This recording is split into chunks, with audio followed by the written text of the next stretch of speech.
Pourquoi dit-on que le Brésil, les États-Unis ou l'Inde sont des pays populistes ? L'étude publiée en novembre 2018 par le Tony Blair Institute for Global Change propose un classement des populistes au pouvoir dans le monde. Les auteurs ont listé 20 pays dirigés par des leaders populistes en 2019. Alors sur quels critères est fondée cette étude ? Pour être qualifié comme populiste, un courant politique doit selon elle affirmer deux choses. D'abord, que les élites et les éléments extérieurs, par opposition au « nous » du peuple, œuvrent contre les intérêts des vrais gens. Ensuite, que rien ne doit faire obstacle aux populistes puisqu'ils sont la voix du peuple. L'étude établit 3 types de populisme. Le socio-économique, qui oppose les travailleurs et les dirigeants économiques. L'identitaire, pour qui l'antagonisme se joue entre les autochtones et les immigrants, alliés aux élites cosmopolites. Et l'antisystème, qui présente les élites politiques comme les ennemis du peuple.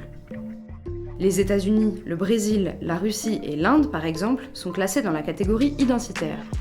Le Mexique d'Andrés Manuel López Obrador et la Grèce d'Alexis Tsipras sont eux assimilés au type socio-économique. Et dans la catégorie des antisystèmes, on trouve l'Italie, dirigée par le mouvement 5 étoiles et la Ligue, ou encore la Biélorussie d'Alexandre Loukachenko. Les auteurs reconnaissent que cette typologie est imparfaite et qu'elle peut être discutée. On peut dire qu'un pays est dirigé par un régime à la fois identitaire et antisystème. L'un n'exclut pas l'autre. L'étude du Tony Blair Institute a toutefois le mérite de proposer une classification. À l'approche des élections européennes, certains craignent que la carte des populismes soit amenée à se remplir encore davantage.